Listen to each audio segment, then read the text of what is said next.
Rachel Martin, host This Week. Congress is grilling lawyers from Facebook, Google and Twitter.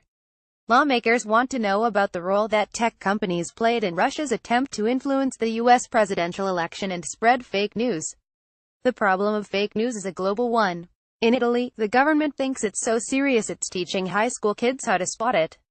A new curriculum with some support from Facebook begins today. We should also note NPR and other major news organizations get money from Facebook to make some video content. Reporter Christopher Livesay reports from Rome. Christopher Livesay, byline its third period at Rome's John Cabot University. Students are recent high school graduates from Italy and the United States.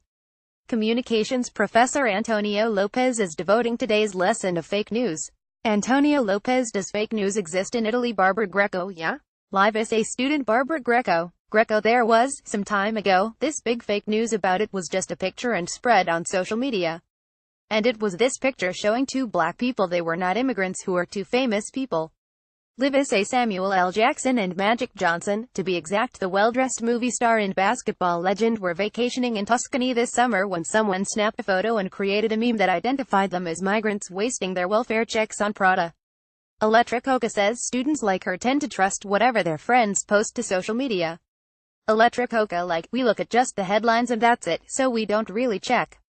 Livesay, the Italian government thinks that's a problem. So starting this week, it's training high school students how to spot fake news. The initiative is the brainchild of Speaker of the House Laura Boldrini. Laura Boldrini, through interpreter disinformation, fake news can damage people, businesses and the social fabric of this country. It can bend public opinion based on lies. That's why we'll teach our young people how to detect bogus information and to become fake news hunters.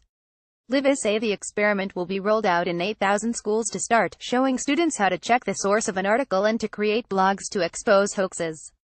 Peter Sarram, media literacy programs in high schools or in middle schools are always good. Livesay, Peter Sarram is a professor of communications at John Cabot. Social media is where most students get their news, he says, not without pitfalls. Sarram, they are at the mercy of what appears on their news feeds. I think that defenses are down in a way. Now, of course, they can tell the difference between the New York Times and InfoWars, but they might not be able to tell the difference between the many different kinds of InfoWars that are out there. And maybe the New York Times won't even appear on their newsfeed. Livesay, half the Italian population, 30 million people, use Facebook. That's why Italy is teaming up with the social media giant in its new initiative. Laura Boncini, exactly. No false news there. Livesay, Laura Boncini is Facebook's chief of public policy in Italy. To be clear, she says Mark Zuckerberg isn't about to start putting fake news warnings on articles. Boncini, definitely not. Also because it is very complicated, actually, to define what is the false news. And we don't want to be, and we shouldn't be the arbiters of truth. Livesay, the same should go for the government, says Professor Sarram. He applauds Italy's new program but hopes governments don't use fake news as an excuse to curtail free speech. Much like Benito Mussolini did in his day. Sarram, fascism is the clearest example of that kind of intervention. With the excuse of controlling fake news, it seems as if many governments or many states feel that they have now sort of the legitimacy of intervening and saying, well, this is okay and this is not okay.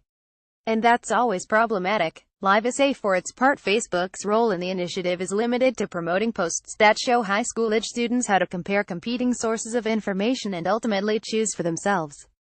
Boncini, what is important is that users, especially the youngest ones, have all the tools.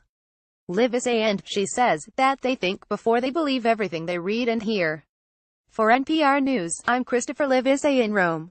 Soundbite of PENSEESS Laguna. Copyright 2017 Nepalese rupees.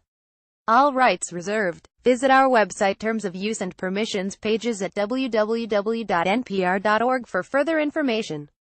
NPR transcripts are created on a rush deadline by Verbatim, Inc., an NPR contractor, and produced using a proprietary transcription process developed with NPR. This text may not be in its final form and may be updated or revised in the future. Accuracy and availability may vary. The authoritative record of NPR's programming is the audio record.